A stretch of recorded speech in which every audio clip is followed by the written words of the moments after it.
Oh, wait. Focus. There's your face. Can you introduce it? Because I'm not 100% got a grasp on what we're talking about. So, hi. Welcome to Creative Living. I'm Max. And I'm Amy. And what we're kind of going to talk about is how you handle the creative freedom that we have in our work. Like, where do you take that? Like, how do you deal with that? And like, this is still something I'm exploring. And also including that, like the idea of mentors and when it's really good to have a mentor and when maybe it's not very helpful, and who to look for advice and who not to get advice from. This is kind of actually merging into when to show your work as well. Mm-hmm. Yeah, I think I was just, this topic came up when I was talking to Mackie, because I was like, I wish sometimes I just had someone to tell me what to do next, because the path can be so unclear for creatives who are doing this on their own, who aren't beholden to anybody. There's no boss, there's no one standing above you being like, this is what the next move is. You always have to make the next move on your own, with your own And sometimes it's actually really tricky, like when you get people saying there's no right or wrong way. That's what's hard. Yeah. Right? Like, there's no right or wrong way to go about it. Like, what choice you make, there's no right or wrong. Yeah. And it can be really hard to know what to do because of that. Yes. Like, for example, like published or self-published or traditionally published, like there is no right or wrong, but like you do want to consider what could be right for you, and the fact that we have to trial and error because nobody's telling us can be really frustrating. Yeah exactly. And I guess, I mean, I don't really have an answer. This is a problem we're dealing with ourselves. It's just something that we're exploring, and I think I particularly find I don't get a lot done when I have too many things that I could do. And like, I have a flood of ideas, and I could do this and I could do that. And hi, Frodo. Hi. He's Have a good walk. Good boy. Yes, I agree. And I think this is when having a mentor can often help. Like, I've searched out business coaches for my own business, and writing mentors, just to have someone who you can at least bounce ideas off, and so you can feel less alone in the process. You know what's really funny? The two people, men, in my life, both of which said that they wanted to be mentors for me, specified, I'll be your mentor, have both been really abusive, neglectful people. So you have to be so careful. And they both said that they were big fish and they knew all these people, and they like name dropped. Gross. And like, and they were actually very detrimental to my progress at that time, and like my sense of myself and motivation, and how inspired I was, and they led me down like just the wrong path. And then that really was a matter of like, that was the wrong path for me. But you had to go through that by yourself to know that it was the wrong path. And I think that's so often, like, we have to be patient and loving and extra careful with ourselves, because we often do have to do the wrong thing first and then correct. Yeah, exactly. I think it's really important that when we pick our mentors, well, as you say, it is trial and error. Like, it wasn't your fault that you decided to go with them. And I didn't know, like, I didn't know what to look for. Yeah. Like, I didn't know how to pick them. Yeah. And you don't always know who's full of shit until you're with them. through. Yeah.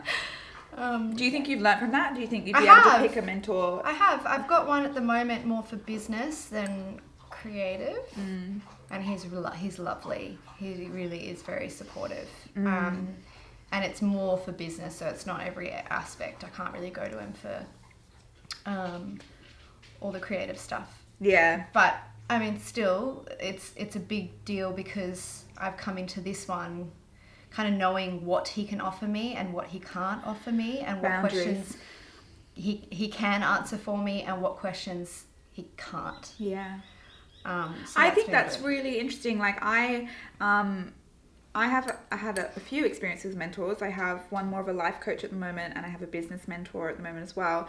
And I have found that communicating what you offer and what you don't offer is really important. And I've had issues with that recently, like not knowing what exactly is available to me, and then like having that miscommunication is really frustrating because I'm like, I need support, but they didn't say that they didn't have that support to give me. Yeah, just making sure that you're clear on what that mentor can give you. Yeah, it's good that you say communication, because I think that's a huge part of it, is being able to communicate. It's not so much what they're saying and how they're talking at you or what they're saying to you, but it's about you communicating exactly what you need from them. Yeah. Because it'll be different for every single person, like what you might need. And no one's going to know. Like, you can't like read minds on... Yeah. Like, if you were the mentor, you can't read that person's mind on what they necessarily need from you. Yeah. So don't underestimate how effective it can be. Yeah. To actually communicate what you're wanting from them. Yeah, totally.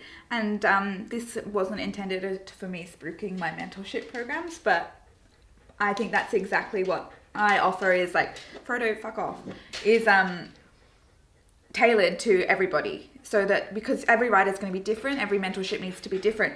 And I need to make sure that I understand what that rider needs from me, whether it's accountability every single day, every week, whether they need emotional support, whether they need feedback, or whether they don't need feedback at all. Like, it's so different for every single rider because we are all in such different situations. And so I think that's really important. You don't need a cookie cutter kind of mentor in your life, especially for creativity, because creativity is vast in its differences. Yeah. And what works for one person doesn't work for another person. Exactly. Can you hold the fort while I get Frodo some peanut butter? Oh, Frodo. He's a lot. Yeah, he's pretty happy to be back from his walk. What else were we saying? What was the thing before mentors? I guess just like deciding what. Also, the other thing is you don't have to have a mentor. Yeah. Like, you actually don't, like, it's totally individual. You don't have to have that person. I just find that it's nice to feel validated, and that you can often get that from another person. Like, in a way, you've mentored me, Amy. Like, we've been there for each other. Yeah. And like, just having that person to bounce things off of, and for them literally just to go, oh my God, I get it. I totally get it. That can also be enough sometimes. For me, when I designed my mentorship programs, I designed it because this is all I wanted when I started my creative journey, because it was so lonely. And I really needed somebody there to be like, hey, I get you. And not only that, but I see the work you're doing, and I think it's really important. And I wasn't getting that from the world. Nobody gave a fuck that I was writing a book. And nobody thought it was important. So, but it is, and it was, but nobody was telling me. So I think that's why I do the services that I do, because I want to see artists and I want them to feel seen. And I think that's what we do for one another as well. Yeah, exactly. And also around that, so back to creative freedom. So this is a tricky one because, I mean, I don't really have an answer, but I personally find it really hard to know what to do next. Yeah. And like, what step do I take? And I often can hide behind the work that I'm given, like outside of myself, like whether it's a wedding job or whatever. I usually find that as a means to avoid doing then like just my personal creative stuff outside of that.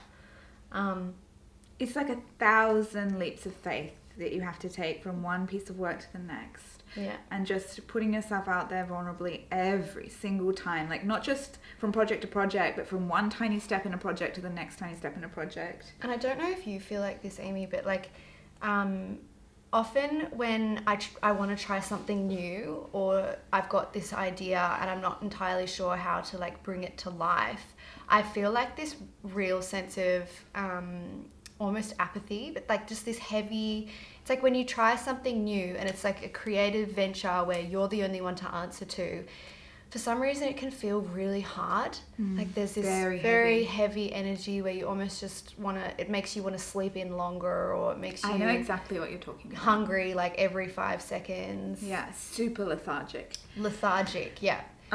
Yes. Yeah. I don't get it all the time, but I've had phases in my life where it lasts for months, months and months.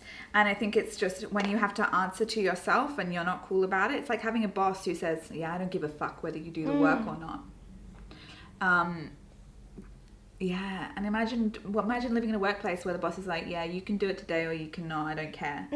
Are you going to do it? The effort that it takes to do that work when And something different, like yeah, something that you haven't done before. there's something that's hard, that's new, that's really scary, that makes you feel vulnerable. That's not automatic. Yeah. The effort is crazy huge to do that. Yeah. I mean, just getting out of bed in the morning is someone who, both of us are self-employed and both of us are creatives doing work that scares us. Yeah. Massive effort to get up in the morning. It really Nobody wants us to get up in the morning, literally. Yeah, it really is. Apart from our dogs.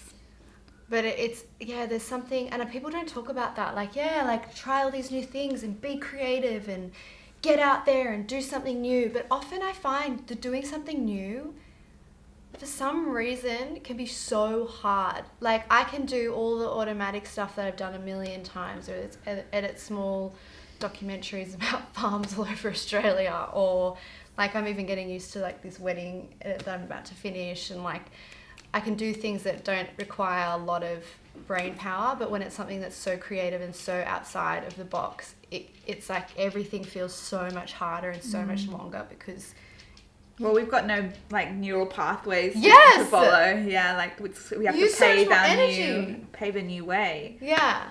Learning is hard. Again, when you have no teacher, it's particularly hard. Yeah. And when you don't have that mentor or someone being like, yep, that's normal, or yep, push through that, or like this is how I utilize this when I'm feeling like that. Or Yes. It can be even harder. But it's sometimes, when you feel those like heavy feelings that you're almost going, oh my God, I'm pushing a brick wall, let's do something easier. Maybe that's the thing that you should be doing, because you might be shifting something in yourself and like growing as a person. Because if it's too easy and you don't think about it, then maybe that's not really serving you. Like you're not really growing as a creative. Well, like what do they say? Like, what scares you serves you. Like, I just made that up. No one says that. Quote Amie. When you're scared, it's often the thing that you are meant to be doing, stepping out of the box. But again, like, I'd be really scared to step in front of a car, but it's obviously not the thing I'm meant to be doing. No, please don't. But like, that's what I'm saying, like, how we have to make those decisions, like, obviously not stepping out in front of a car, but some stuff will scare us and it's not what we're meant to do. Yes, you know? yeah. You need to know the difference between if you're scared because your body's literally telling you, like, don't do that, or if you're scared because of the insecurities and that little inner critic that's going, you can't do that. Exactly. Like, are you scared because your intuition is like, something's wrong about this mentor, something's wrong about this project, we don't need to do it? Or are you just... But, like, finding that fine line, I find personally really hard. Like, I find that really difficult in even day-to-day things, like silly things like going to the gym and my body will be feeling kind of off. Yes. And I'm like, is this the day for me to rest or is this the day for me to push through? Yes. So hard. That's such a... I had that question yesterday. Yeah, but like every single day. Yeah, I'm just like, oh I think it's the day for rest. Yeah. Cool. Should we leave it at that? Cool. Yeah. Okay. That sounds good. Yeah. Oh, fro. How funny would it be one time if we started off, I wonder how many people would notice if I was like, hi, welcome to Creative Living, I'm Max. Maybe. And we swapped the Instagram tags. Yeah. And we just switched seats.